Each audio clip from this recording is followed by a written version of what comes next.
একটি সড়ক দুর্ঘটনায় সারা জীবনের কান্না।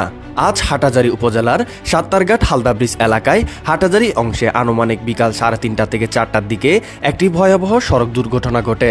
দ্রুতগতির চট্টগ্রাম মেট্রো ল 1999-771 নম্বর যুক্ত মোটরসাইকেলটি নিয়ন্ত্রণ হারিয়ে রাস্তার পাশে পড়ে গিয়ে দুমড়ে মুচড়ে যায়। এতে চালক গুরুতর আহত হন। প্রত্যক্ষদর্শীরা জানান, আহত ওই ব্যক্তি রাউজানের দিক থেকে হাটাজারির দিকে আসছিলেন। অতিরিক্ত গতির ফলে নিয়ন্ত্রণ হারিয়ে এই দুর্ঘটনা ঘটেছে বলে তারা জানান।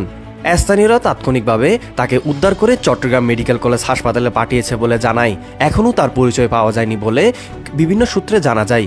চট্টগ্রাম মেট্রো ল 1999-771 নম্বর প্লেটের মোটরসাইকেলটির চালককে যদি কেউ চিনে থাকেন অবশ্যই কমেন্ট করে জানান।